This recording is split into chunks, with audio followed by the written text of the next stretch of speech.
Hello friends, कैसे हैं आप लोग। दोस्तों, सबसे पहले मैं अश्विनी कुमार आप लोगों का स्वागत करता हूं क्विज 247 में। और उम्मीद करता हूं कि आप लोग क्विज 247 के सदस्य अब तक बन चुके होंगे, इनके परिवार से जुड़ चुके होंगे।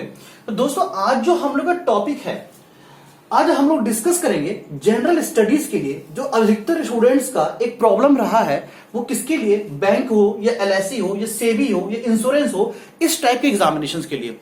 क्योंकि इनमें जो बैंकिंग के क्वेश्चंस आते हैं, इनमें जो क्वेश्चंस आते हैं जीके जीएस के, वो बिल्कुल रेलवे, एसएससी या फिर कोई भी तरह का पीसीएस जिसमें हिस्ट्री, ज्योग्राफी, पॉलिटी पूछा जाता है, उनसे बिल्कुल हट के आते हैं। तो आपको यह समझना है आज कि इसकी तैयारी कैसे करें। और हर एग्जामिनेशन में 40 नंबर के क्वेश्चंस आते हैं, तो इसकी जीके की महत्ता बहुत ज्यादा है। ये एक स्कोरिंग सब्जेक्ट है, ये एक स्कोरिंग सब्जेक्ट है जहां से आप स्कोर कर सकते हैं। अगर 100 में सिलेक्शन हो रहा है तो आप 100 में से 35 नंबर तो यहीं से उठा सकते हैं। और हमारे खुद के मेरे 38 नंबर आए थे 40 में से। तो वही मैं बताऊंगा कि आपको कैसे पढ़ना है। और सबसे अच्छी बात क्या होती है बैंक जीके या एलआईसी या फिर सेबी या इंश्योरेंस में, इनका जो सिलेबस होता है वो ब्रीफ में होता है। सब कुछ समराइज किया होता है, सिलेबस लिमिटेड होता है। अगर आप रेलवे या एसएससी के एग्जामिनेशन में जाइए, उनका सिलेबस काफी बड़ा है, कुछ और ही नहीं पता कि कहां से क्वेश्चंस आ जाए। लेकिन इनमें जो है, इन सबका सिलेबस जो है, इनका सिलेबस फिक्स्ड है, इनका सिलेबस फिक्स्ड है और आपको वही पढ़ना है। तो आज हम लोग पढ़ेंगे कि इन जीके में से कैसे हम लोग 40 नंबर के क्वेश्चन में 35 नंबर कैसे उठा सकते हैं। और मैंने कैसे 38 नंबर उठाया था। 40 में से 38 हमने कैसे लिए थे वो बताऊंगा। बहुत ही सिंपल है। देखिए, जब आप एसएससी या रेलवे का तैयारी करते हैं तो आप जीके पे ही एम बनाते हैं, और जीके पढ़ते पढ़ते आपके 3 साल निकलते हैं, फिर भी जीके आपका इनकम्प्लीट होता है। लेकिन अगर आप बैंकिंग या एलआईसी या इंश्योरेंस जीके की बात कीजिए तो 3 साल नहीं, यहाँ पे 3 मंथ्स भी बहुत है। 3 मंथ्स भी बहुत है। इवन 1 मंथ का जीके अगर आप प्रैक्टिस करते हैं तो आपके यहाँ पे आराम से 40 में से 32 से 35 नंबर तो आराम से आप उठा सकते हो। डिपेंड करता है, आप 38 भी उठा सकते हो, डिपेंड करता है कि आप कितना कर रहे हो, है ना। तो आज हम लोग इसी का ब्रीफ में पढ़ेंगे कि कैसे कैसे क्या सिलेबस होता है बैंकिंग जीके का या एलआईसी जीके का या इंश्योरेंस जीके का। तो इसके 3 सेगमेंट हैं, इनको 3 पार्ट में बांटा गया है। दोस्तों, और एक चीज रिक्वेस्ट करूंगा, यहां पे जो आपको ब्रीफ दिया जा रहा है वो सिर्फ banking, LIC, insurance, SEBI, RR, जो रिजर्व बैंक ऑफ इंडिया, इन सब के जीके के लिए दिया गया है। जो भी हमारे एसएससी के भाईजान हैं या रेलवे के हैं, उनको मदद मिल सकती है, बट इसकी कोई जरूरत नहीं है, लेकिन बहुत ही कम मदद मिलेगी, क्योंकि ये जीके का बिल्कुल डिफरेंट पार्ट है ना। तो इसका जो जीके बांटा गया है आरबीआई का या आरआरबी, जो आईपीएस रीजनल रूरल बैंक होते हैं, या फिर एलआईसी इंश्योरेंस का, इनको 3 पार्ट में बांटा गया है। पहला पार्ट है करंट अफेयर, बहुत ही इंपॉर्टेंट पार्ट है। करंट अफेयर बहुत ही इंपॉर्टेंट पार्ट है। और इसमें जो एग्जामिनेशन में क्वेश्चन आते हैं वो देखा गया, पहले 40 में से 32-35 क्वेश्चन करंट के आते थे, लेकिन अब क्या देखा जा रहा है, 40 में से आपके 22 से 26 क्वेश्चन करंट से आ रहा है। इससे ज्यादा क्वेश्चन हमें दिखने को नहीं मिलता है। दूसरी बात अगर हम लोग करें तो आता है स्टैटिक जीके। स्टैटिक जीके का बहुत ही महत्वपूर्ण रोल हो गया है। और स्टैटिक जीके क्या है, जो कि फिक्स्ड है। जैसे हमने बोला हीराकुद बांध किस नदी पर बना है, तो हमने पता है कि महानदी पर बना है, तो ये एक फिक्स्ड है। अब कल के डेट में ऐसा नहीं कि वो महानदी से हटकर सतलज नदी पर चला जाएगा, या फिर महानदी से हटकर वो गंगा नदी पर चला जाएगा। दिल्ली में यमुना नदी बहती है, ये फिक्स्ड है। ऐसा नहीं कल के डेट में गंगा दिल्ली में बहने लगेगी और यमुना बिहार में बहने लगेगी, ऐसा नहीं होगा। तो ये है स्टैटिक जीके का पार्ट। ये फर्स्ट प्राइम मिनिस्टर हमारे देश के कौन थे, श्री पंडित जवाहरलाल नेहरू। तो वो फिक्स्ड है, mister Pandit Jawaharlal Nehru was the first prime minister of India. तो ये फिक्स्ड है, तो इसको बोलते हैं हम लोग स्टैटिक जीके। इससे भी 7 से 8, कभी कभी 10 क्वेश्चन आ जाते हैं। तो बहुत ही महत्वपूर्ण रोल इसका भी प्ले करता है। और ये तो खैर बहुत ही अहम टॉपिक है। अब आता है जो तीसरा सेगमेंट बचा, वो है banking and finance. Banking and finance से भी क्वेश्चन आपके 7 से 8, कभी कभी 10 क्वेश्चन पूछ दिए जाते हैं। ये स्वैप होता है, कभी ये ज्यादा आता है, कभी ये ज्यादा आता है। या किसी जैसे एग्जामिनेशन का जो शिफ्ट होता है, किसी शिफ्ट में इसको ज्यादा पूछ दिया जाता है, किसी शिफ्ट में इसको ज्यादा पूछ दिया जाता है। तो आपको पढ़ना तीनों है। अब करता है पढ़ना कैसे है, पढ़ना क्या है। तो देखिए, स्टैटिक और बैंकिंग के लिए आप बिल्कुल निफिक्र रहिएगा। जितना मैं बताऊंगा, जितना बैंकिंग में यूज होते हैं टर्म्स, मैं उतना ही बताऊंगा, कि उससे बाहर आपको नहीं पढ़ना हो। चाहे और आपके साथ साथ यहां के साथ साथ आप एग्जामिनेशन का प्रिपरेशन हो जाएगा और आपके इंटरव्यू का भी प्रिपरेशन हो जाएगा। इंटरव्यू भी क्वेश्चन यहां से बाहर नहीं जाएंगे। बात रही स्टैटिक जीके की, तो इसकी भी सिलेबस लिमिटेड है और मैं इसको धीरे धीरे आपका कवर करा दूंगा। करंट अफेयर की जहां तक की बात है, तो करंट अफेयर में जैसे आप पढ़ते तो 4 महीने का, लास्ट 4 मंथ्स का, लोग कहते हैं 6 मंथ का, 6 मंथ का है, लेकिन 6 मंथ में जो लास्ट के 2 मंथ्स होते हैं उसमें 3 से 4 क्वेश्चन आते हैं। उस 3-4 क्वेश्चन के लिए आपको 2 महीने की करंट अफेयर पढ़ने की जरूरत मेरे ख्याल से नहीं। इससे बेहतर आप है कि स्टैटिक, बैंकिंग या इंग्लिश या मैथ्स, रीजनिंग, इन सब पे मेहनत कर लीजिए। आपको 4 मंथ्स का जो करंट अफेयर रहेगा, लास्ट 4 मंथ्स का, जैसे अगस्त में एग्जाम है तो आप अगस्त में एग्जाम है तो मई, जून, जुलाई, अगस्त, या अप्रैल, मई, जून, जुलाई और थोड़ा बहुत अगस्त, इनका पढ़ लो। इससे ज्यादा करंट अफेयर पढ़ने की जरूरत नहीं है। और इसका आप कहीं जैसे बैंकर्स अड्डा में किसी प्रमोशन नहीं कर रहा यहाँ पे, क्योंकि हम भी एक फॉलोअर थे, बहुत पढ़ता था मैं, बैंकर्स अड्डा कैप्सूल में बहुत पढ़ा है, उनका कैप्सूल आता है, आप उनका भी करंट अफेयर पढ़ लो और हम लोग उसका प्रैक्टिस भी कर लेंगे, बहुत सारे ऐसे से। और मैं हर दिन न्यूज देखता हूं, टर्म आते हैं न्यूज़पेपर में आते हैं, तो मैं उस पर प्रैक्टिस आपके करा दूंगा जो बैंकिंग में एग्जामिनेशन में आते हैं।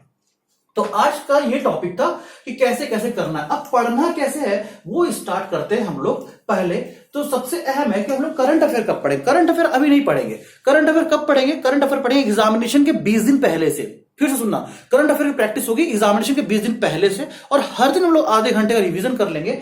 और वो आप लोग बस साथ में जुड़े रहना, रिवाइज मैं करा दूंगा, मेरी बात को कान में डालते रहना। एग्जाम में क्वेश्चन आएगा, ये यूं मारते निकलते जाना फटाफट। तो जीके का 40 क्वेश्चन को आप 15 मिनट में यूं निकालोगे, ठीक है।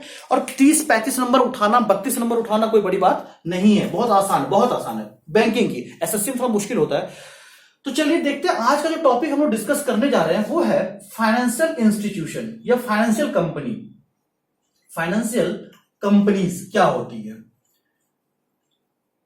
समझिएगा। इनको हम लोग क्या करने हैं, एक कहानी की तरह पढ़ेंगे, और जो इंपॉर्टेंट पॉइंट्स होंगे वो आप नोट डाउन कर लीजिएगा। जो मैं बोलूंगा इसको नोट डाउन कर लीजिए, क्योंकि वो क्वेश्चन आते हैं एग्जामिनेशन में और वही आने के चांसेस हैं।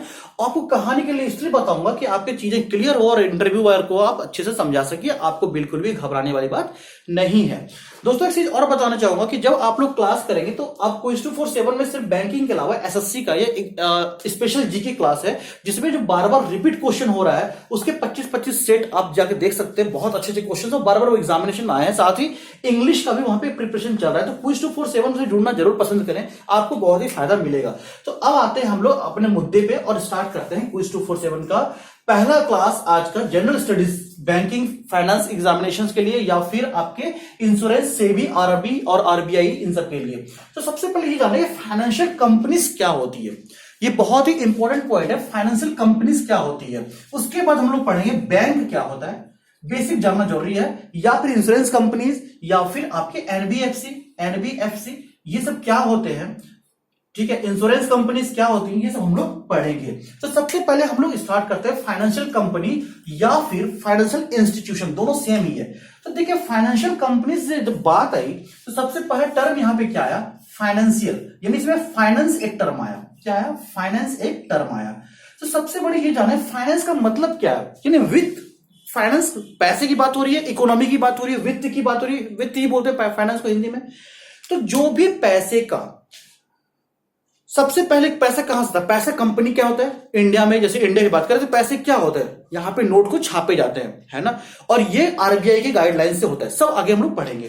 तो यहां से स्टार्ट होता है प्रिंटिंग से, उसको मार्केट में कैसे रेगुलेट करें, कैसे उसको ग्रो करें, कैसे उसे इकोनॉमिक को पूरा कंट्रोल करें, पूरा बाहर में जैसे मनी का क्या करेंसी है, कैसे हम लोग एक्सचेंज करते हैं, क्या एक्सचेंज रेट है, इस सारा फ्लो, लोन कैसे लेंगे, लोन हम कैसे देंगे, बैंक हमें लोन कैसे देंगे, हम डिपॉजिट कैसे करेंगे, बैंक से हमें क्या फायदा मिलेगा, या फिर हमारे कमाए पैसे को कैसे हम बैंक में इन्वेस्ट कर सकते हैं, या बैंक हमसे क्या, हमें क्या क्या बेनिफिट दे सकते हैं, इंश्योरेंस कैसे ले सकते हैं, लोन कैसे ले सकते हैं, होम लोन कैसे ले सकते हैं, जितनी सारी चीजें हैं सब है जुड़ी हुई किससे, फाइनेंस से। सब किससे जुड़ी है? फाइनेंस से जुड़ी है।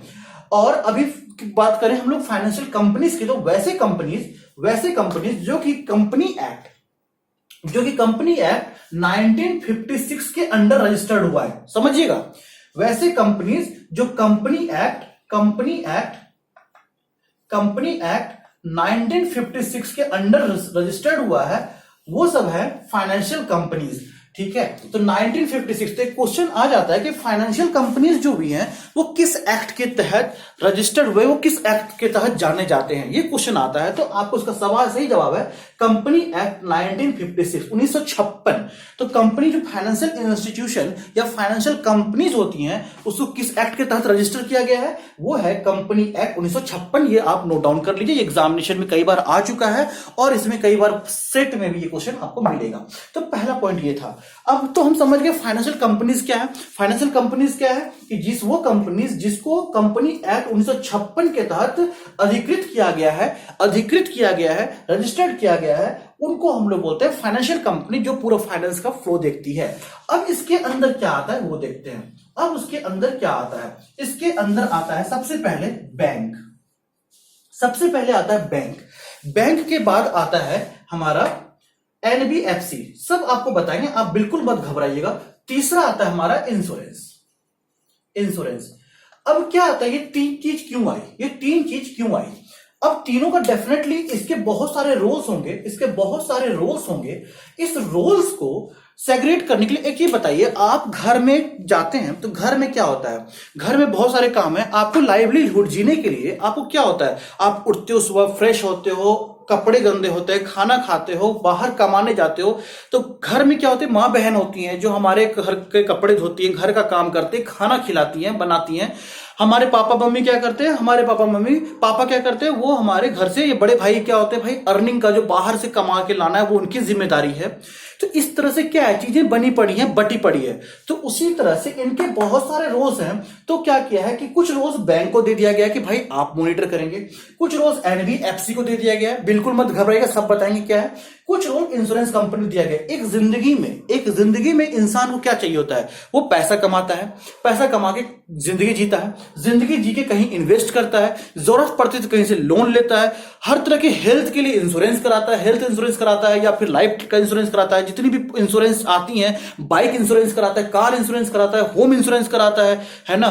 तो वो सारी चीज क्या है, तो वो जिंदगी का सेगमेंट है। तो इसी तरह से जो फाइनेंशियल इंस्टीट्यूशन का जितने सारे काम हैं उनको तीन बंदों को दे दिया गया। एक बंदा बना बैंक, बोले बैंक भैया मैं ये सब काम कर दूंगा, आपको घबराने वाली बात नहीं है। एनबीएफसी ने बोला ठीक है मैं ये काम कर दूंगा, आप बिल्कुल बेफिक्र रहो। और इंश्योरेंस भैया ने बोला कि भैया मैं भी ये काम कर दूंगा, आप बिल्कुल घबराओ मत। तो अब ये आ गया कि फाइनेंशियल कंपनीज ने इन तीनों को तो बांट दिया। अब कैसे कैसे स्टार्ट हुआ, अब इसके बारे में जानते हैं। तो हमारे तीन टर्म यहां पे आए। फाइनेंशियल कंपनीज क्या है? फाइनेंशियल कंपनी एक कंपनीज है जो कि अधिकृत किया गया है कंपनी एक्ट 1956 के अंदर। आपको बस इतना ही याद रखना है, यही क्वेश्चन एग्जामिनेशन में आता है। और इसके सारे रूल और रिस्पॉन्सिबिलिटी बैंक, एनबीएफसी या इंश्योरेंस कंपनीज को दे दिए गए हैं। ठीक है, तो चलिए स्टार्ट करते हैं। सबसे पहले हम इन तीनों के बारे में ये क्या है वो समझते हैं। तो आज का जो टॉपिक आया, हम लोग के सामने तीन पार्ट आया। सबसे पहले आया बैंक, दूसरा पॉइंट आया हमारे पास एनबीएफसी, और तीसरा पॉइंट आया हमारे पास क्या आया? Insurance companies. देखिए इंश्योरेंस कंपनीज के बारे में सबसे पहले इसको करते हैं क्योंकि छोटा है। इंश्योरेंस कंपनीज क्या है? वो कंपनी जो कि आपके बीमा का सारा जिम्मेदारी लेती है। वैसी कंपनीज जो आपके बीमा का सारी जिम्मेदारी लेती है, जैसे आप होम बीमा कराते हैं, घर का बीमा कराते हैं, जिंदगी का बीमा कराते हैं, हेल्थ का बीमा कराते हैं, है ना, या फिर बाइक का बीमा कराते हैं, किसी भी तरह का बीमा कराते हैं। इवन आप अगर फोन, जो मोबाइल फोन है आपका, उसका भी जो इंश्योरेंस होता है वो भी इंश्योरेंस कंपनी के एक्ट को, जो इनके रूल्स हैं उनको फॉलो करता है। तो उम्मीद करता हूं कि इंश्योरेंस कंपनी का क्लियर हो गया होगा। ये भी एक फाइनेंशियल जो इंस्टीट्यूशंस हैं या फाइनेंशियल कंपनीज हैं उसके अंदर एक पार्ट है, ये मैंने पहले ही बता दिया। नाउ कमिंग टू बैंक के पहले क्या है, बैंक को समझ लेते हैं। तो बैंक क्या होता है? बैंक भी एक फाइनेंशियल कंपनीज है, फाइनेंशियल इंस्टीट्यूशंस ही हैं। ये भी कब एक्ट हुआ? ये भी कंपनी एक्ट 1956 के अंडर ही स्थापित किया गया। तो क्या किया जाता है, अभी मैंने बोला कि कुछ भी चीज आए किस एक्ट के तहत इस सब का अधिकृत किया गया, तो आपको सीधा लगाना है कंपनी एक्ट 1956, रट्टा मार लेना है, क्योंकि कंपनी एक्ट 1956 के अंडर ही बैंक को भी अधिकृत किया गया है, क्योंकि ये फाइनेंशियल इंस्टीट्यूशन के अंदर आता है और कंपनी एक्ट 1956 के अंदर ही फाइनेंशियल इंस्टीट्यूशन को अधिकृत किया गया था। ठीक है, या अंगीकृत किया गया था कह सकते हो। तो बैंक क्या है? ये भी एक फाइनेंशियल इंस्टीट्यूशन है जिसको 1956 कंपनी एक्ट के तहत अधिकृत किया गया, पहला। दूसरा क्या है, बैंक को एक राइट दिया गया कि आप पब्लिक से डिपॉजिट ले सकते हैं। पब्लिक से डिपॉजिट क्या ले सकते हैं, उससे पहले हम लोग करते हैं कि बैंक को राइट किया गया कि आप अपने बैंक में खाता खोल सकते हैं। यूजर जो भी है, कस्टमर जो भी है, ग्राहक जो है, आपके बैंक में आपके पास अपना खाता खुलवा सकते हैं। तो अकाउंट ओपनिंग का ओपनिंग का जिम्मेदारी किसको मिल गया? बैंक को मिल गया। तो अकाउंट ओपनिंग का जिम्मेदारी किसको मिल गया? बैंक को मिल गया। तीसरी बात करें, तीसरे पॉइंट की बात करें तो तीसरा पॉइंट क्या है? तीसरा पॉइंट यह है कि जो पब्लिक से हम लोग पैसे लेते हैं, बैंक ने बोला कि ठीक है इसको हम थोड़ा सीधा लिख देते हैं तो और अच्छा रहेगा आप लोग के लिए, है ना। तो बैंक के बारे में हम लोग बात करते हैं। बैंक भी क्या आया? कंपनी एक्ट 1956 के अंतर्गत आया। दूसरा बात ये बोला कि अकाउंट जो खाता होता है, अकाउंट ओपनिंग का, अकाउंट ओपन करने का इनको अधिकार मिला। तीसरा बात ये हुआ कि जब यूजर, जो ग्राहक अकाउंट खोल लेगा, जब ग्राहक अकाउंट खोल लेगा, खाता खोल लेगा, तो क्या होगा? खाता खोलने के बाद उसमें जो डिपोजिशन होगा, डिपॉजिट जो होगा, डिपॉजिट का अधिकार बैंक को मिला, लेकिन एनबीएफसी या इन सबको नहीं मिला। आप एनबीएफसी में डिपॉजिट नहीं कर सकते हैं, इन लोग के पास अधिकार नहीं है। ये अधिकार किसके पास है? सिर्फ बैंक के पास ही है। चौथी बात क्या हुआ? ईएफटी यानी या फिर एफटी, यानी हम लोग बोलते हैं फंड ट्रांसफर। यानी आप अगर बैंक से पैसे ट्रांसफर करते हैं तो ये सिर्फ बैंक ही जाते हैं, आप किसी इंश्योरेंस कंपनी में नहीं जाते हैं कि भैया हमारे घर में हमारे बहन को 5,000 रुपए भेजने हैं, तो आप किसी एनबीएफसी या इंश्योरेंस कंपनी नहीं जाते, आप कहां जाते हैं? बैंक में। तो ईएफटी क्या है? इलेक्ट्रॉनिक फंड ट्रांसफर, जैसे हम लोग बोलते हैं आईएमपीएस, एनईएफटी, आरटीजीएस, ये सब आता है। ये रेमिटेंस जो होता है ये सब होता है ईएफटी के अंतर्गत, ठीक है। तो इसको बोलते हैं इलेक्ट्रॉनिक फंड ट्रांसफर या फिर फंड ट्रांसफर, जो है एक ही चीज है, क्योंकि फंड ट्रांसफर कैसे होगा? तो ये है बैंक के अंदर फंड ट्रांसफर का कंडीशन। चौथी बात क्या है कि बैंक आपको हमेशा, बैंक आपको क्या होता है, जब आप वहां पे डिपॉजिट करते हैं तो ये आपको इंटरेस्ट प्रोवाइड करता है। क्योंकि बैंक से ही आपको इंटरेस्ट मिल सकता है, क्योंकि आपको एनबीएफसी से इंटरेस्ट नहीं मिलेगा, या फिर आपको इंश्योरेंस कंपनी से इंटरेस्ट कैसे मिलता है वो अलग चीज मैं बताऊंगा इसके बारे में। लेकिन आपको एनबीएफसी से इंटरेस्ट नहीं मिलता है। इंटरेस्ट कब मिलता है? जब आप पैसे जमा करेंगे तो। और एनबीएफसी के पैसे जमा करने के लिए ऑप्शन नहीं देता, आपको लोन देता है। लेकिन बैंक ने आपको क्या किया? डिपोजिशन का एक ऑप्शन दिया है। आप बैंक में जाके आप जब डिपॉजिट करते हैं तो एवरेज देखा जाता है सेविंग अकाउंट पे 4% का इंटरेस्ट मिलता है। तो बैंक ने आपको कहा कि भाई हम इंटरेस्ट भी देंगे, लेकिन बैंक हर अकाउंट पे, करंट अकाउंट पे जो होता है, चालू खाता जिसको बोलते हैं, उस पर इंटरेस्ट नहीं मिलता। ये सब हम लोग बाद में पढ़ेंगे। तो बैंक का पांचवा फंक्शन क्या हो गया? वो बैंक आपको इंटरेस्ट भी देती है। और छठी बात क्या है? बैंक आपको लोन या ओवरड्राफ्ट की फैसिलिटी भी देता है। लोन या ओवरड्राफ्ट। अब एक टर्म हमने बोला कि लोन, और दूसरा टर्म बोला ओवरड्राफ्ट।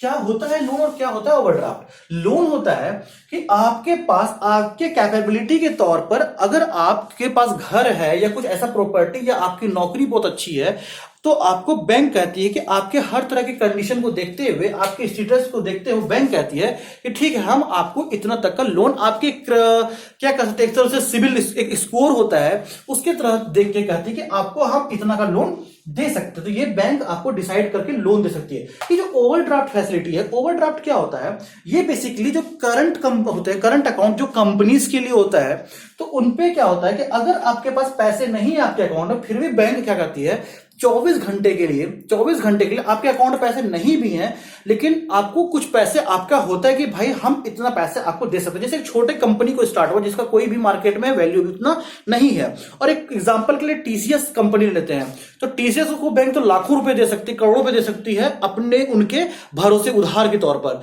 लेकिन अगर हम बात करें छोटी कंपनी को, तो हमें नहीं लगता है कि बैंक उनको 5 लाख या 7 लाख रुपए भी ओवरड्राफ्ट की फैसिलिटी देगी। तो ओवरड्राफ्ट का फैसिलिटी क्या होता है? आपके अकाउंट में बेशक पैसे नहीं है, लेकिन आपको 24 घंटे के लिए उतना पैसा दे दिया जाता है आपके विश्वास के तौर पर। ये होता है ओवरड्राफ्ट, ठीक है। और ये चीज हो गया। और 7वां चीज क्या हो गया कि आपका पैसा निकालना, विड्रॉ जो करते हैं, विड्रॉ ये कौन देता है? ये बैंक देता है। बैंक में क्या है विड्रॉ में? कि आप पैसे आपके जो है अकाउंट में, आप उस पैसे को निकाल सकते हैं। तो ये सारे फंक्शंस थे बैंक के।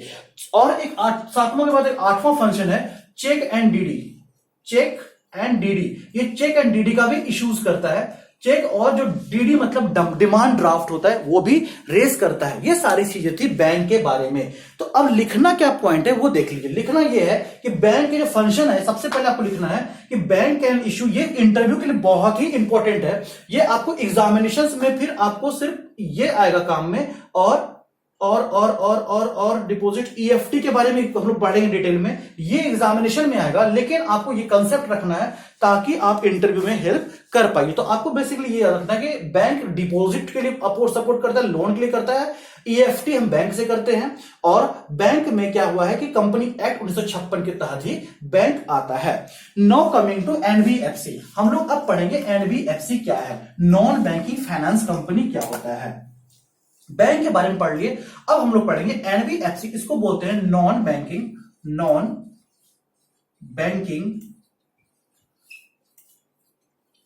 Finance companies. तो देखिए यहां पे टर्म आया non banking finance company NBFC. तो इसके बारे में पढ़ेंगे। सबसे पहले हमने क्या पढ़ा, यहां पे टर्म देखिए, एक टर्म ये ले लीजिए, इसको तोड़ देते हैं, और एक टर्म ये ले लीजिए। अभी हमने बोला कि फाइनेंशियल कंपनीज के बारे में हम लोग पढ़ लेते हैं। तो क्या ये फाइनेंशियल कंपनीज आ गए यहां पे, इसको बताने की जरूरत नहीं है क्योंकि इससे क्लियर हो गया, ये भी कंपनी एक्ट 1956 के तहत ही आया होगा, ये तो क्लियर हो गया। अब आते हैं यहां पे, अब आते हैं इस पार्ट में। इस पार्ट में क्या है, नॉन बैंकिंग, जो कि बैंकिंग से अलग हटके है। अभी हमने बैंक के बारे में पढ़ लिया, बैंक क्या क्या फैसिलिटी प्रोवाइड करती है। अब इसमें हम लोग पढ़े नॉन बैंकिंग के बारे में, यानी बैंक से हटके जो बैंक नहीं करती वो ये करता है। तो अब क्या क्या करता है वो हम लोग देखते हैं इसके बारे में। तो सबसे पहले हम लोग बता दें कि एनबीएफसी का फुल फॉर्म लिख लीजिएगा। एनबीएफसी का फुल फॉर्म लिख लीजिएगा, नॉन बैंकिंग फाइनेंस कंपनी। सबसे पहले तो आ गया नॉन बैंकिंग फाइनेंस कंपनी, जो कि कंपनी एक्ट 1956 के तहत ये किया गया था, रजिस्टर किया गया था, अधिकृत किया गया था। ठीक है, कंपनी एक्ट 1956 के तहत अधिकृत किया गया था।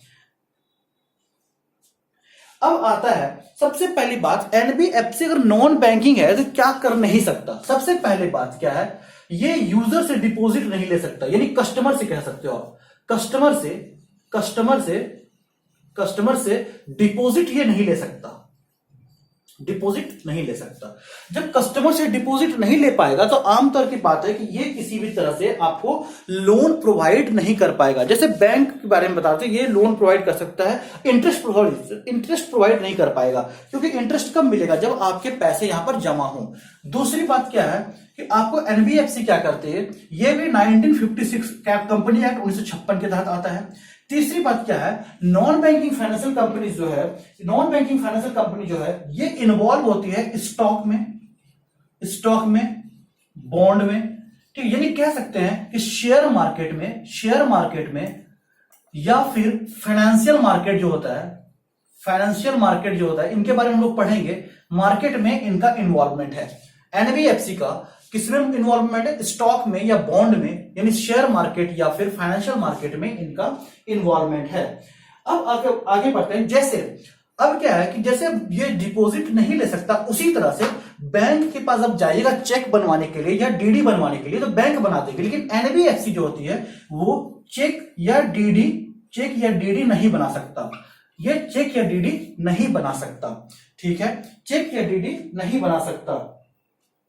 तो अब क्या है, इसके बारे में तो हम मान गए कि ये क्या क्या है, एनबीएफसी सबसे पहले कस्टमर से डिपॉजिट नहीं ले सकता, और जब डिपॉजिट नहीं लेगा तो डेफिनेटली एनबीएफसी किसी भी तरह का इंटरेस्ट आपको प्रोवाइड नहीं कर सकता। ये आपको 1956 कंपनी एक्ट के तहत आता है, कंपनी एक्ट 1956 के तहत आता है, और स्टॉक और बॉन्ड के लिए ये अपने आप को इन्वॉल्व करता है। तो अब जानेंगे ये कि भाई चेक भी नहीं देता, डीडी भी नहीं देता, आपको कंपनी डिपॉजिट भी नहीं लेता, सिर्फ स्टॉक और बॉन्ड में इन्वॉल्व है। इसके बारे में और जानते हैं कि एनबीएफसी क्या क्या करता है। एनबीएफसी क्या क्या करता है, सबसे पहली बात क्या क्या करता है, एनबीएफसी आपको लोन प्रोवाइड कर देता है। एनबीएफसी आपको लोन प्रोवाइड कर देता है, या फिर आपको स्टॉक या शेयर के लिए इन्वॉल्वमेंट देता है, स्टॉक या शेयर में इन्वॉल्वमेंट देता है, या फिर किसी तरह का आपको अगर एडवांस चाहिए होता है आपके क्रेडिबिलिटी पे, अगर आप बहुत ही कोई कंपनी है, कोई ऐसी कंपनी जहां पे आप लोन लेना चाहते हैं, तो आप जैसे टीसीएस का मैंने एग्जांपल लिया, टीसीएस ने बोला कि एनबीएफसी के पास गया और बोला कि सर आप मुझे 10, जैसे अभी क्या हुआ था, अभी याद नहीं आ रहा मुझे, कोई कंपनी थी शायद गूगल कंपनी, मुझे याद नहीं आ रहा है, जिन्होंने क्या किया कि अभी जियो को कुछ अमाउंट दे दिए, कुछ अमाउंट भेज दिया और बोला उसका हिस्सा हम खरीद लेते हैं इतना, या फिर जियो से पार्टनरशिप कर लिया। तो इसी तरह से चलते रहती है। तो लोन और एडवांस में भी आपका एनबीएफसी चलता है। तो एनबीएफसी का कुछ एग्जांपल अगर हम लोग देख लें, अगर आपको क्लियर हो जाएगा कि एनबीएफसी क्या है। बैंक का एग्जांपल देखें तो state Bank of India, state Bank of India, HDFC bank, ICICI bank, axis bank, ये सब तो बैंक हो गए। लेकिन अगर हम एनबीएफसी की बात करें तो एनबीएफसी का सबसे बढ़िया एग्जांपल है, जैसे आपने नाम सुना होगा, जैसे बजाज फाइनेंस क्या है? बजाज फाइनेंस क्या है? आपको क्या कहती है? ये कहती है कि आपको किसी तरह का लोन वोन चाहिए तो बजाज फाइनेंस से आप ले सकते हैं, है ना। फिर आप ले सकते हैं मुथूट फाइनेंस, ठीक है, ये भी आपको लोन प्रोवाइड करती है। अब हमने एक बोला था शेयर या स्टॉक में, तो जैसे आप सुंदरम ले लीजिए, मोतीलाल ओसवाल का नाम सुना होगा आपने, मोतीलाल ओसवाल, ये सब क्या है? ये सब एनबीएफसी हैं। तो ये सब क्या करती है? अब जैसे सुंदरम और मोतीलाल ओसवाल की अगर हम बात करें, फिर एक है आपका जैसे रेलिगेयर है, ये सब क्या है? आपको शेयर स्टॉक सब में आपको इन्वॉल्व कराता है, ठीक है, उसके लिए आपको इन्वॉल्व कराता है। तो ये शेयर मार्केट सब में जाता है। और बजाज फाइनेंस क्या है? मुथूट फाइनेंस क्या है? आपको मुथूट फाइनेंस लोन लेने के लिए आप जाएंगे तो आपको देगा, जैसे गोल्ड आप जमा करो, आपको ये सब कंपनी आपको लोन दे देगी। तो ये सारे हैं financial NBFC, non banking financial company. और बैंक जैसे State Bank of India, ICICI Bank of India, ठीक है, बैंक ऑफ इंडिया, जैसे मैंने खुद का बताया। तो ये सब सारी चीजें क्या है? बैंक है। तो उम्मीद करता हूं कि एनबीएफसी और बैंक का कंसेप्ट आपका क्लियर हो गया होगा। और एनबीएफसी में लिखने वाले बस दो ही बातें कि ये आपको लोन और एडवांस प्रोवाइड करता है, स्टॉक और शेयर में इन्वॉल्व कराता है, और एनबीएफसी भी कंपनी एक्ट 1956 के तहत ही रजिस्टर हुआ था। अब आते हैं हम लोग आखिरी पॉइंट, ये है इंश्योरेंस कंपनी। इंश्योरेंस कंपनी क्या होता है? इंश्योरेंस कंपनी मैंने क्लियर पहले कर दिया था कि 1956 के अंतर ही आता है। और जो भी चीजों का इंश्योरेंस होता है, जो भी चीजों का आप इंश्योरेंस कराते हैं, छोटी छोटी चीजों का, वो सारे भी इसके अंतर्गत ही आता है। जैसे एनआईएसीएल, ठीक है, आप इसका एग्जाम भी देते होंगे। तो ये सब क्या है? ये इंश्योरेंस कंपनी का आता है। एलआईसी क्या है? Life insurance company. फिर आपका तीसरा क्या आता है? जैसे सहारा, ये सब क्या है? ये सब इंश्योरेंस कंपनीज है, और ये सब आते हैं इंश्योरेंस कंपनीज के अंतर्गत, और ये भी 1956 कंपनी एक्ट के तहत ही आया गया था। तो उम्मीद करता हूं कि आपका फाइनेंशियल इंस्टीट्यूशन या फाइनेंशियल कंपनी जिसके अंदर बैंक या फिर आपका एनबीएफसी या फिर इंश्योरेंस कंपनीज आती है, वो आपका कंसेप्ट क्लियर हो गया होगा। तो सबसे पहले हम स्टार्ट करते हैं। अब हम लोग पढ़ते हैं कि बैंकिंग कैसे स्टार्ट, बैंकिंग जगत में आरबीआई सबसे स्टार्ट करते हैं हम लोग, जो कि भारत का सेंट्रल बैंक है। भारत का सेंट्रल बैंक है, केंद्रीय बैंक जिसको बोलते हो, केंद्रीय बैंक। क्वेश्चन ये आता है कि केंद्रीय बैंक भारत का कौन सा है? केंद्रीय बैंक, ठीक है, इसको बोलते हैं हम लोग सेंट्रल बैंक।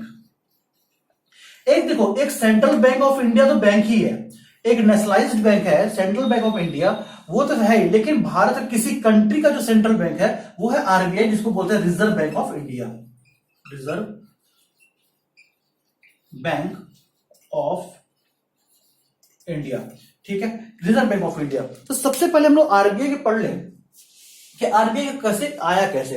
देखो, जब भारत का जब प्रथम विश्व युद्ध हुआ था 1914 से 1919 तक चला था, तो उसके बाद भारत की स्थिति और हर देश की स्थिति, किसी भी युद्ध में किसी भी देश की स्थिति बहुत ही डाउन जाती है। उसमें देश तो हमारा ऐसे भी बहुत पीछे था।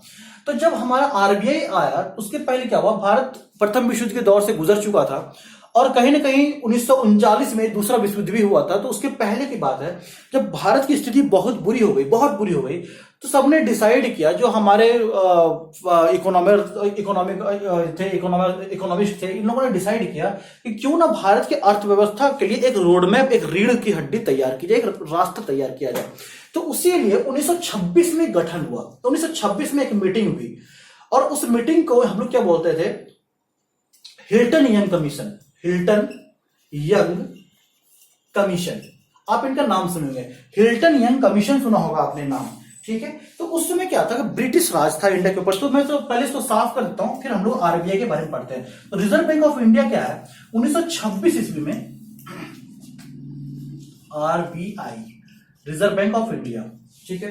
तो इसकी कहानी कैसे स्टार्ट हुई कि जब 1926 ईस्वी की बात है, जब 1926 में देश बहुत ही बुरे हालात में था, क्योंकि 1914 से लेके 1919 तक प्रथम विश्व का दौर रहा था और भारत की स्थिति बहुत ही बदतर हो चुकी थी, आर्थिक स्थिति। तो 1926 में एक कमीशन बना जिसका नाम था रॉयल कमीशन, रॉयल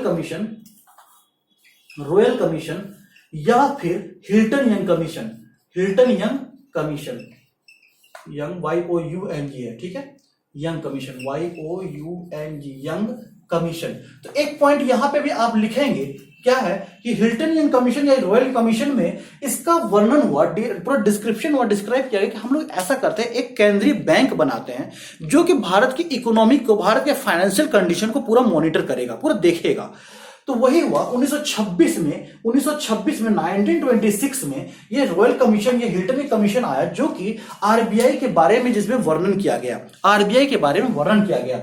और जब ये वर्णन किया गया, डिस्कशन किया गया, तो फाइनली लोग डिस्कस करते करते ये लोग फाइनली पहुंचे कि नहीं, एक एक्ट बना 1934 में, एक एक्ट बना 1934 में, उसको बोलते हैं हम लोग आरबीआई एक्ट 1934, ठीक है, आरबीआई एक्ट 1934, ये नोट डाउन करने वाली बात है। तो एक एक्ट बना, एक अधिनियम बना 1934 में, और उसका नाम रखा गया आरबीआई एक्ट 1934। इसी के तहत 1 अप्रैल 1935 को, सुनिएगा, 1 अप्रैल 1935 को रिजर्व बैंक ऑफ इंडिया की स्थापना कर दी गई, रिजर्व बैंक ऑफ इंडिया की स्थापना कर दी गई। तो पॉइंट यहां पे जो दो लिखने वाली बात है, पहला पॉइंट ये है कि रिजर्व बैंक ऑफ इंडिया की स्थापना कब हुई, तो वो इसका जवाब है 1 अप्रैल 1935, एग्जाम में कई बार आ चुका है। दूसरा पॉइंट लिखने वाला ये है कि आरबीआई, पहले मैंने बताया आरबीआई का गठन जो है वो किस कमीशन के अंतर्गत हुआ है, तो वो है हिल्टन यंग कमीशन या फिर रॉयल कमीशन, जो कि 1926 में आया था, 1926 में आया था। और आरबीआई स्थापना का मूल कारण क्या था, प्रथम विश्व युद्ध के बाद जो भारत की स्थिति थी, आर्थिक स्थिति, उसका रीढ़ को मजबूत करने के लिए आरबीआई का और गठन किया गया था, जो पूरा मॉनेटरी पॉलिसी का मैनेजमेंट करे। समझ में आ रही बातें? तो ये 3 चीजें थी। अब क्या हुआ, जब इसका गठन कर दिया गया तो किस एक्ट के तहत हुआ, आरबीआई एक्ट 1934 के तहत। तो उस समय हमारा भारत आजाद हुआ 1947 को, तो भारत में उस समय ब्रिटिश राज चल रहा था, भारत में उस समय ब्रिटिश राज चल रहा था। इसीलिए 1935 में क्या था, ब्रिटिश राज था, तो आरबीआई के जो हेड बने उनको बोला गया कि गवर्नर बोला जाएगा। और इसीलिए जो पहला गवर्नर बने वो बने ओसबर्न स्मिथ ये पहले गवर्नर बने, और ये ब्रिटिश गवर्नर थे। ओसबर्न स्मिथ ये पहले गवर्नर बने, फर्स्ट गवर्नर ऑफ आरबीआई कौन बने, ओसबर्न स्मिथ। लिख लेंगे पॉइंट को, इंपॉर्टेंट है, एग्जाम में आ चुका है। तो पहले गवर्नर कौन बने, ओसबर्न स्मिथ बने, और ये आरबीआई के पहले गवर्नर थे। जब ओसबर्न स्मिथ बन गए तो उसके बाद क्या हुआ, 1934 में इसकी स्थापना हो गई। और उसी समय ओसबर्न स्मिथ ने बोला कि ठीक है, इसका जो हेडक्वार्टर होगा वो हम लोग रख देंगे कोलकाता। तभी कलकत्ता उसको बोलते थे, हम लोग कलकत्ता बोलते थे, ठीक है। अब इसका नया नाम हो गया है कोलकाता। अब क्या नाम हो गया, कोलकाता हो गया है। तो इसका पहला जो हेडक्वार्टर था वो कहां रख दिया गया, कोलकाता। ये भी पॉइंट आप लिख लेंगे कि आरबीआई का पहला हेडक्वार्टर कहां था, कोलकाता था। उसके बाद क्या हुआ, जब कोलकाता में इसका हेडक्वार्टर बन गया तो 1937 में, आप ये पॉइंट लिख लिए हैं तो इसको मैं मिटा देता हूं। आप अगर ये पॉइंट लिख लिए तो इसको मैं मिटा देता हूं, है ना। तो 1935 में जब इसकी स्थापना हो गई तो इसका हेडक्वार्टर कहां बन गया, कोलकाता। कब बना, 1935 को, 1 अप्रैल को। और इसके हेड कौन थे, गवर्नर कौन थे, ओसबर्न स्मिथ। इन्होंने बोला ठीक है, कोलकाता यानी कलकत्ता इसका हेडक्वार्टर था। अब इसका नाम क्या गया, कोलकाता। कहां पर, ये वेस्ट बंगाल में, वेस्ट बंगाल की कैपिटल है। उसके बाद क्या हुआ, जब इसका हेडक्वार्टर वहां बन गया तो 1937 में, 2 इयर्स के बाद 1937 में इनका हेडक्वार्टर चेंज करके कर दिया गया बॉम्बे, जिसका नाम अब जो है मुंबई हो गया है। और अब भी ये मुंबई, इसका हेडक्वार्टर अभी मुंबई में, ये कहां पे है, महाराष्ट्र में है। है ना, महाराष्ट्र की कैपिटल है। और इतना नहीं, मुंबई को the economic capital of India, Bharat की आर्थिक राजधानी भी बोलते हैं। तो भारत की आर्थिक राजधानी कहाँ है? मुंबई। और आरबीआई का हेडक्वार्टर कहां पर है? यह है मुंबई में। और कब से है? 1937 से। इसके पहले 1935 में जब गठन हुआ था आरबीआई का, तो कहां पे था? कोलकाता में था। क्लियर है? 2 साल के बाद मुंबई कर दिया गया। अब क्या होता है, जब भारत स्वतंत्र हो गया 1947 में, भारत जब स्वतंत्र हो गया 1947 में, तो ऑब्वियस सी बात है, सीधी सी बात है, तो ब्रिटिश गवर्नर क्यों बन के रहेंगे आरबीआई के? आरबीआई के गवर्नर ब्रिटिश गवर्नर क्यों रहेंगे?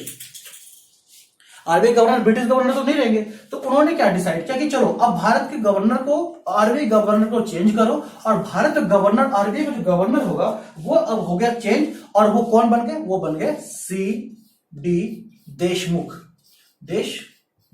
सीडी देशमुख सबसे पहले गवर्नर बन गए। और इसी से क्लियर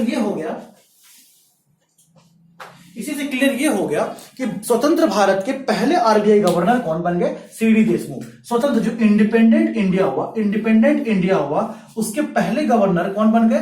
वो बन गए सीडी देशमुख। ये पहले भारतीय गवर्नर कौन बने? सीडी देशमुख। ये भी इंपॉर्टेंट क्वेश्चन था कि सीडी देशमुख बन गए। इनके इंपॉर्टेंट क्वेश्चन है कि सीडी देशमुख पहले स्वतंत्र भारत के पहले गवर्नर बने, सीडी देशमुख। क्लियर है कंसेप्ट यहां पे? और अभी प्रेजेंट टाइम में गवर्नर कौन है? प्रेजेंट टाइम में गवर्नर है श्री शक्तिकांत दास, जो कि 25वें गवर्नर है। क्लियर है? तो अब आरबीआई के अंदर एक गवर्नर रहेगा, 10 बॉडी बनाई गई, और एक गवर्नर रहेगा और 4 इसके उप राज्य गवर्नर रहेंगे। मतलब क्या बोलते हैं? वाइस गवर्नर बोल सकते हो इसको। ठीक है? तो ये गवर्नर रहेंगे। तो इस तरह से 5 टोटल इसके अंदर 10 बॉडीज हैं। और ये भी डिसाइड किया कि हर स्टेट के, हर राज्य के कैपिटल में आरबीआई का एक ब्रांच रहेगा। हर स्टेट के कैपिटल में आरबीआई का एक ब्रांच रहेगा। अब आता है कि आरबीआई का रोल और रिस्पॉन्सिबिलिटी क्या क्या दिया गया। ये तो स्थापना हो गई, आरबीआई की कहानी, पूरा हिस्ट्री हो गया।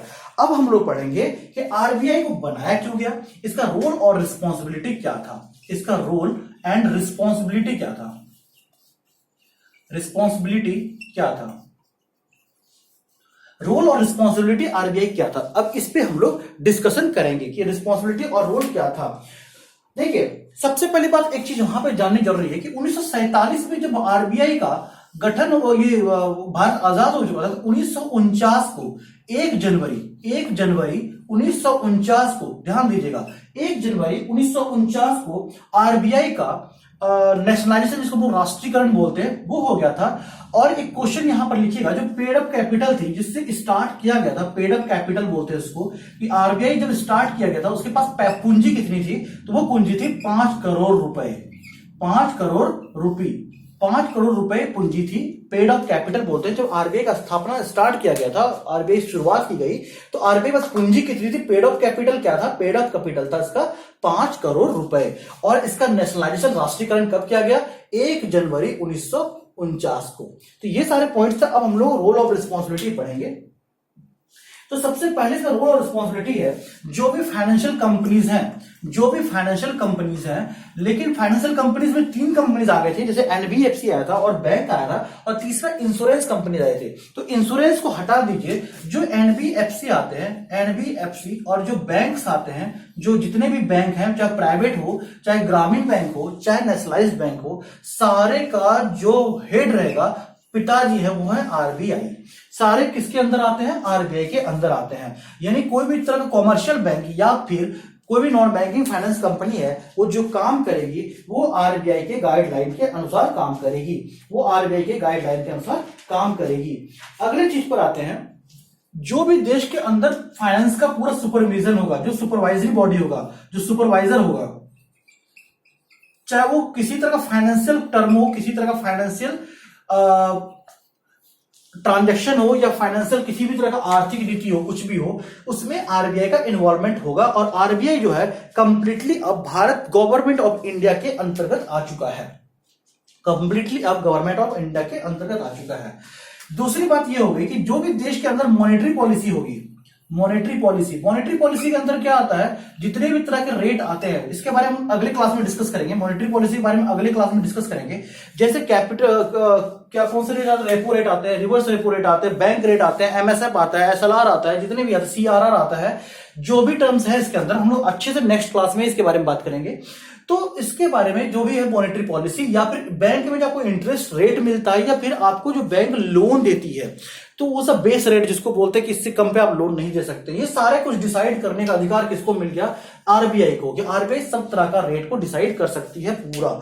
तीसरी बात क्या होगी, आरबीआई के पास ये भी अधिकार है, वो जब चाहे मार्केट में पैसे ला सकती है, जब चाहे पैसे निकाल सकती है, जब चाहे बैंक के मॉनेटरी पॉलिसी को चेंज कर सकती है, जब चाहे वो बैंक के इंटरेस्ट रेट को चेंज कर सकती है। डिपेंड करता है भारत में आर्थिक स्थिति कैसी जा रही है। कंसेप्ट क्लियर है? अगली चीज पर आते हैं कि बैंक का बैंक, आरबीआई को बैंक्स ऑफ बैंक बोलते हैं। बैंकों का बैंक किसको बोलते हैं? Reserve bank of India. Note down करेंगे कि बैंकों का बैंक किसको बोलते हैं? Reserve bank of India. एक होता है LORR। LOLR का मतलब होता है lender of last resort. Lender of last resort क्या होता है कि जैसे देखो, आपके पास जब पैसे की जरूरत होती है तो आप क्या करते हो? बैंक के पास जाते हो और बैंक से कहते हो भैया हमें लोन चाहिए, हमें लोन चाहिए। तो बैंक क्या करती है? ठीक है, आप सारे डॉक्यूमेंट दिखाओ, लोन दे देंगे। और जब बैंक के पास ही पैसा नहीं रहेगा तो बैंक क्या करेगी? किसके पास जाएगी? तो बैंक जाती है आरबीआई के पास। आरबीआई सबका दादा है, इसके ऊपर कुछ नहीं है। तो बैंक ऑफ, इसीलिए बोलते हैं लेंडर ऑफ लास्ट रिसोर्ट का मतलब यह है कि ये लास्ट पॉइंट है जहां से लैंड मतलब होता है, लेंडर मतलब होता है लोन देने वाला, लेंडर मतलब होता है लोन देने वाला। तो आरबीआई जो है लास्ट रिसोर्ट है, लास्ट लेयर है, इससे ऊपर कुछ नहीं है। तो इसीलिए बैंकों को, रिजर्व बैंक ऑफ इंडिया को LOLR यानी लेंडर ऑफ लास्ट रिसोर्ट बोलते हैं। दूसरी बात क्या है, आरबीआई का सबसे बड़ा रोल क्या है? बहुत ही इंपॉर्टेंट रोल है। जैसे आप देखते होंगे कि वही करेंसी कन्वर्जन की बात होती है। जब भी आप आते हैं देश में, कोई भी बाहर से आता है, या फिर आप अगर जाते हैं, या फिर कोई पैसे कमा के भेजता है अदर कंट्री से, तो मान लो वो यूएस डॉलर में आया, तो क्या होता है कि वो करेंसी जो कन्वर्ट होता है, जैसे इंडिया में उसने 1000 यूएस डॉलर कमा के भेज दिया, तो ये पूरा जो कन्वर्ट हो गया, ये सारा राइट किसके पास है? ये अधिकार है रिजर्व बैंक ऑफ इंडिया का। दूसरी बात, डिटेक्शन ऑफ फ्रॉड मनी। अगर आपके पास, अभी बीच में देखे होंगे कि 1 रुपए का छोटा सिक्का पे, 1 रुपए का छोटा सिक्का पे बैन लगा दिया, कहा कि गलत करेंसी है। 10 रुपए का भी नकली नोट आ गया है ना। तो ये सारे जो गलत पैसे आ रहे हैं या डुप्लीकेट पैसे आ रहे हैं, ये सब डिटेक्ट करना भी, ये सब का पता लगाना भी रिजर्व बैंक ऑफ इंडिया का भी काम है, उसका ही काम है। तो किसी तरह का डिटेक्शन वर्क जो होता है वो काम किसका है? Bank of India, reserve bank of India का ही है। और सबसे इंपॉर्टेंट फिर है issue of currencies. Issue of currencies यानी पैसे का जो इश्यू होते हैं, छपते हैं, वो भी रिजर्व बैंक ऑफ इंडिया के अंतर्गत ही आता है। लेकिन रिजर्व बैंक ऑफ इंडिया कभी भी अपनी मर्जी से नोट नहीं छाप सकती, उसे गवर्नमेंट ऑफ इंडिया से परमिशन लेना पड़ता है। फाइनेंशियल जो फाइनेंस मिनिस्ट्री होते हैं उनसे भी इसकी मीटिंग होती है। उसके बेस पर जो भारत में, किसी देश में जो उनका आर्थिक अभी जो कंडीशन होता है, उसके तौर पर उस पर पैसे छापे जाते हैं। ऐसा नहीं होता कि जितना चाहो पैसा छाप दो, फिर तो कोई दिक्कत ही ना हो, क्योंकि ये सारी चीज देखी जाती है। तो उम्मीद करता हूं कि आज का क्लास आपको बहुत ही अच्छा लगा होगा। अगर अच्छा लगा है तो प्लीज हमसे जुड़े रहें। अगले क्लास में हम लोग डिस्कस करेंगे, मॉनेटरी पॉलिसी। बहुत ही इंपॉर्टेंट है, बहुत ही बढ़िया टॉपिक है मॉनेटरी पॉलिसी। ये नेक्स्ट क्लास का डिस्कशन रहेगा, मॉनेटरी पॉलिसी। उसके बाद हम लोग डिस्कस करेंगे EFT, जिसको बोलते हैं electronic fund transfer. Electronic fund transfer, इसके बारे में क्या है? एक होता है इलेक्ट्रॉनिक फंड ट्रांसफर, एक होता है हवाला ट्रांजैक्शन।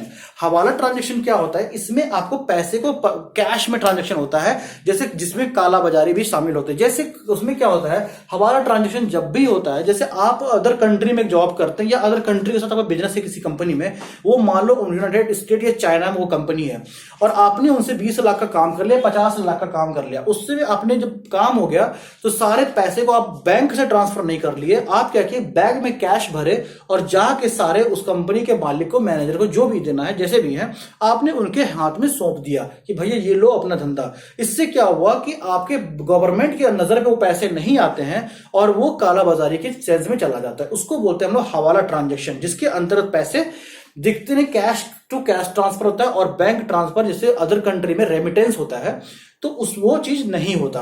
तो उसके बारे में हम लोग बाद में पढ़ेंगे कि EFT में क्या क्या होता है, कितने तरह के ट्रांसफर होते हैं, इलेक्ट्रॉनिक ट्रांसफर में क्या क्या चीजें होती है, अदर कंट्री के ट्रांसफर को कैसे बोलते हैं, कैसे होता है, ये सारी चीजें पढ़ेंगे। इसके पहले हम लोग मॉनेटरी पॉलिसी पढ़ेंगे, जिसके अंदर हम लोग रेपो रेट के बारे में पढ़ेंगे, रिवर्स रेपो रेट के बारे में पढ़ेंगे, सीएलआर के बारे में, सीआरआर के बारे में पढ़ेंगे, एसएलआर के बारे में, बैंक रेट, बेस रेट सब पढ़ेंगे और डिटेल में समझेंगे ये चीज क्या होता है, क्यों जरूरत है इन सब चीजों की, और आगे इनका क्या भविष्य हो सकता है, और ये रेट कैसे चेंज होता है, इनका क्या इफेक्ट होता है मार्केट पे, सब पढ़ेंगे। लेकिन वही सब पॉइंट लिखाएंगे जो एग्जामिनेशंस में आपको हेल्प करेगी। लेकिन आपके नॉलेज को क्लियर करने के लिए, आपको समझाने के लिए इतनी बड़ी कहानी मैं बताता हूं। उम्मीद करता हूं आपसे क्लास अच्छा लगा होगा। चैनल को अच्छा लगा हो तो सब्सक्राइब करना, वीडियो अगर अच्छा लगा तो लाइक करना, दोस्तों में शेयर करना। जय हिंद, जय भारत। कल मिलते हैं फिर आप लोगों से, ठीक है। और अभी रात को इंग्लिश की क्लास आएगी, उस क्लास को मिस मत करना। जय हिंद।